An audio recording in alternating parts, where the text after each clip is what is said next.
DATV, and the Greater Dayton Area League of Women Voters present Meet the Candidates, your chance to learn about the candidates running for office in the November election.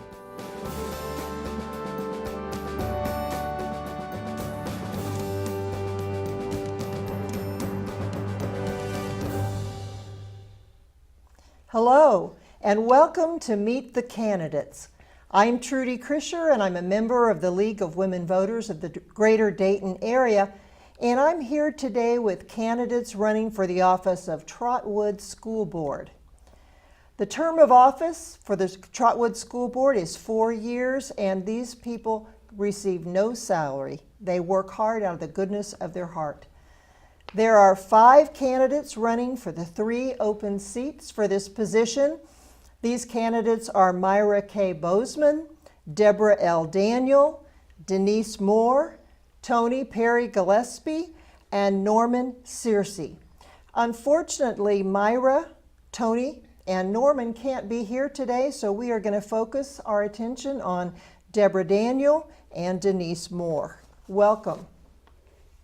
We're going to start our interviews by having the candidates tell us about themselves and why they want to serve as a member of the Trotwood School Board. We're going to start out first with you, Deborah. Okay. Thank you for having us here today. My name is Deborah Daniel, and I'm an incumbent running for re-election for the Trotwood Madison School Board. I've been living in Trotwood for over 50 years now. I graduated from Trotwood Madison. Both of my brothers graduated from Trotwood, and both of my sons graduated from Trotwood. Both of my sons have gone on and graduated from college, and both are current teachers right now. I have an unwavering commitment to the Trotwood schools as well as the Trotwood community. I've been working at Key Bank for the past 39 years, and I recently retired July the 14th. With my career experience, I'm able to understand and contribute to the financial aspects and the budgeting that we do for our district.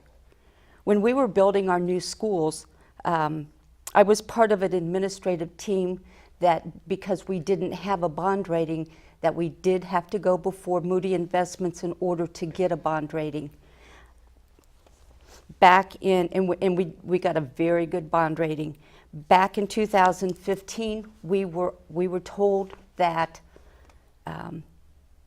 because they wanted to lower our rating due to the fact that retail was leaving, commercial, industrial, restaurants, everything was leaving the Trotwood, the city of Trotwood. So we did go back and we did do another presentation.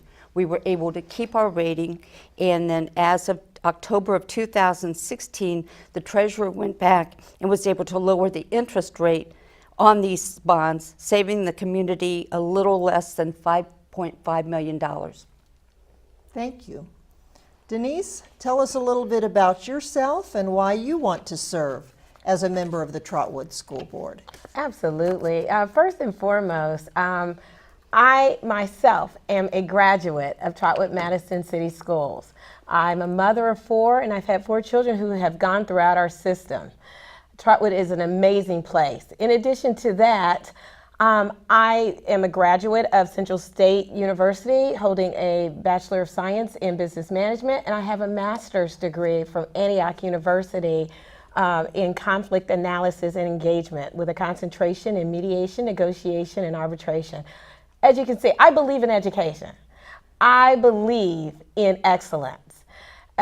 What I've done on the board as an incumbent over the last several years is to advocate for kids. I will always continue to fight for our kids. I want to make sure that we keep the main focus, which is on the well-being of our children and the educational progress of our children. It's important that our kids are able to compete in a global society, and it is our responsibility to make sure that we cast a vision large enough to ensure that it happens. Additionally, I serve as a liaison for the Parent Engagement Group, which is a passion for me. It is so important and critical that we engage parents in everything that we do within the district. Communication is key. I also serve on the National Black Caucus and the National Alliance of Black School Educators. I'm a community educator in our community, and I love what I do, and I'm asking for your support. Great. Thank you, ladies. We have the next questions. We'll be going back and forth, so one person doesn't always get the first question. So we'll start here with you, Denise. This is a two-part question. The first part is, what do you hope to accomplish as a member of the school board? And two, what criteria should be used to evaluate your success? What I hope to accomplish, first and foremost, is improvement in the district. And not just me by myself, because I believe that it takes a village. It takes all of us collectively. And my goal is to accomplish and build on relationships. We need parents. We need community folks. We need local and city government, even local municipalities, the faith community, and businesses. So I hope to bridge that gap in the relationship building so that all stakeholders can advocate for our kids, so that we can change the direction of our district and have a district of excellence. The other part of that is, what I would do is use an intense measurement of intervention and monitoring system. We go too long without monitoring progress. So what we actually need to do is not wait a year out to see where we are, but benchmarks, 30 days, 60 days, 90 days, because the longer we have to wait until we see where the standard is or where the marker is, the increased time that we have to fail. So my goal would be monitoring, making sure that there's supports in place for teachers and students, parents and stakeholders, and also, again, implementation. Very nice. Deborah, what do you hope to accomplish as a member of the school board, and what would you use to evaluate your success? I think that one of the biggest things that we need to evaluate ourselves, we need to be accountable for what we are doing. We need to, and that accountability starts at the top. It starts with school board, all the way down superintendent, the administrators, the teachers, the staff. It goes all the way down. We are all in this together. We need to be able to take these measurements and see where we are, what we are lacking, to actually go in and dissect all the data that we have been given. I don't think that we have taken it down far enough to see where a lot of our weaknesses are or what we can do in order to make it better. One of the things I think that we should be able to do is to, while we're going in and dissecting our data that way, instead of focusing, we need to focus on every child who's doing these standardized tests. But if we focus more, not more, that's not the right word, we need to put things in place that we can get the middle group of students to where maybe we're only missing it by maybe 2 students, 4 students, 10 students, but to be able to focus doing like paraprofessionals, bringing other staff members that way to focus on these students in order to get it up so that we are being able to pass the standards that we are currently missing now. My goal is to make it to where we are putting practices in place so that way we can get the standards in, or we can get what we need to have in place in order for us to continue on. And that does include the parents and the community as well as the staff. Thank you. And Deborah, we'll start this next round with you. This has to do with vouchers, a really hot topic in education circles today. Do you believe we need to expand the use of vouchers to increase accessibility to charter schools like our new Secretary of Education, Betsy DeVos, is advocating? I would prefer for us not to increase the voucher system. When I look in the newspaper and I see what a lot of our charter schools are doing or not doing, I'm not any happier with their results than I am with a lot of the other districts that way. I would prefer for us to be able to keep us in-house all together and increase the standards and increase the percentages that we need to pass, doing it on our own that way versus going and doing the voucher system. Very good. Denise, vouchers. I'm against vouchers. I truly am. However, I do believe that parents should have options, and there's a difference between that. I think that it's really destroying the public education system and tearing it apart. If we could pour those dollars and those resources into public education, you can't even imagine what it would do for our districts and our system as a whole. There are so many great things that the public education has to offer that really and truly need to be embraced. The standards and the rigors that public education are held to, I believe that, again, it should be equal across the board, and it's not. Our measurement and academic performance is critical along the lines of how we are graded. However, with the voucher system and charter schools that can pop up anywhere, anytime, anybody can start a school, I don't believe that that's going to be in the best interest of our children. So again, I do believe that parents should have options and choices. You have to know your children. You got to know what's best for your children, and that is a personal decision. But to increase the voucher system and add more layers of institutions that may or may not be adequate to educate children, I think that that's a grave mistake, and I think it really truly rips apart what we all believe in for the most part, which is public education. Thank you, Deborah. And with this next round, I'll begin with you, Deborah. I have statistics here. Denise. Oh, Denise. Yes, thank you. yes, See, I told you at the beginning that the two D's were going to mess me up, but good, Denise. Thank right? you. Okay, Denise Moore. you're very welcome. Denise Moore. There you go. I'm referring to the 2016-2017 Trotwood Madison City School District Academic Report Card that states an F in achievement, an F in progress, and an F in preparation for success.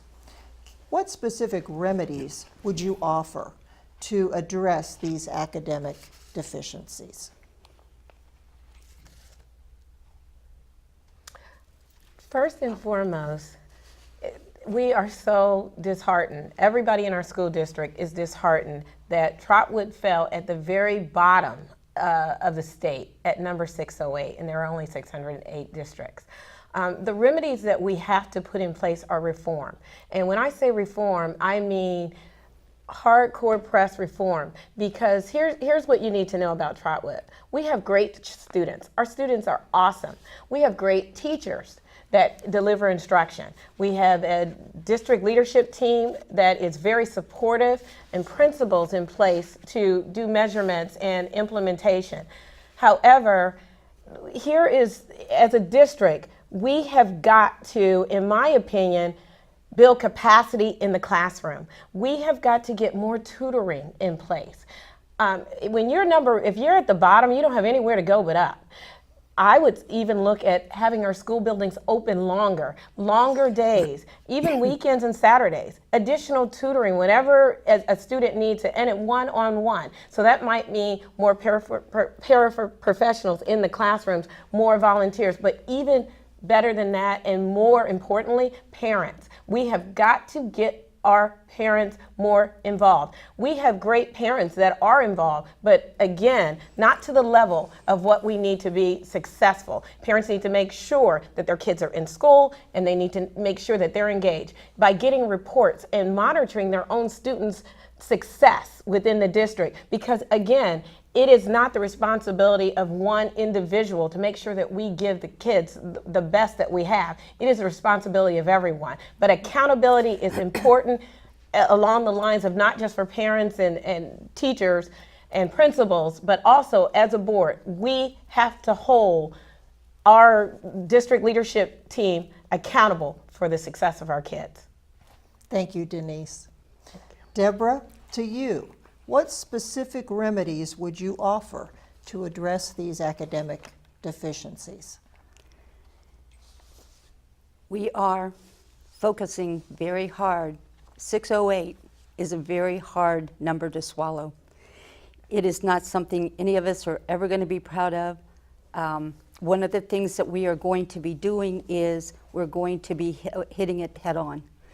We're going to be putting public information meetings in place, meaning that it's going to go out to the different schools, some places for a community involvement that way. We're going to address the 608 head on. With that, the biggest hope is we have to get more parent and community involvement. Trotwood recognizes the importance of school, family, and community partnership for the student success. Research shows that students with involved parents and family, doesn't matter the family income or the family background, they earn higher grades, they have better test scores, they enroll in higher level programs, they attend school regularly, they have better social skills, and they graduate and go on to higher education and different trade skills that way. The only thing that I can say is we are trying, we will be heading it head on, and this is from the board, the 5 of us board members, all the way down. So we have to get parent involvement and we have to get more community involvement. Thank you. You ladies have been very responsive to these questions. I thank you for that. We now want to provide each of you with time for a closing statement. You'll have 2 minutes and tell the voters why they need to vote for you. And Deborah, we'll start with you. Okay. I strongly believe that it takes a village to raise a child. The success of a child falls on all of our hands as parents and community members. My job being a member of the Trotwood Madison Board of Education is very important. It's very important to me. I take it very serious. But most of all, we are all members of the same village, and we want the success for all of our students. Please vote for me. It's Deborah Daniel on November the 7th for Trotwood Madison Board of Education, Trotwood School Board.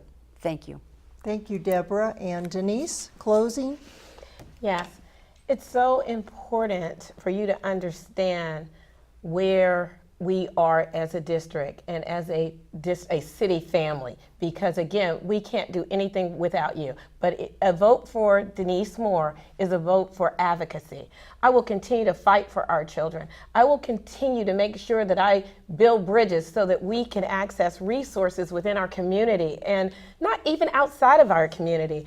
One thing I am that squeaky wheel. I'm the person who asks the hard questions, and at the end of the day, my only question that's most important is, and how does this help our kids? If we don't get a sufficient answer, I'm that crusader who goes out of my way to make sure that it's all about our kids. I want to take politics and policy out of the way if they're going to be a barrier to educating children.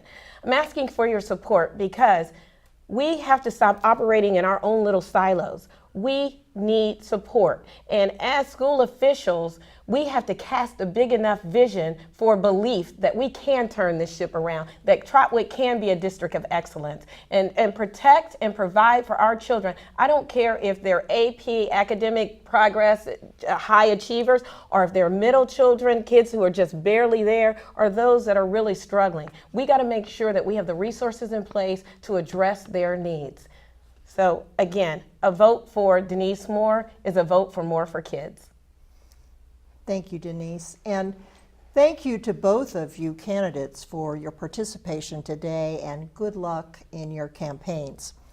The goal of the League of Women Voters is to educate the voting public and strengthen our elective political process. If you're interested in joining the League, it's very easy to do so. Simply call 228-4041. And our famous League of Women Voters election guide will be available in all libraries starting the week of October 9th. And there are many ways to vote in this upcoming election. You can vote by absentee ballot by filling out the absentee ballot application sent to you by the Secretary of State. You can also vote early at your Board of Elections office beginning on October 11th.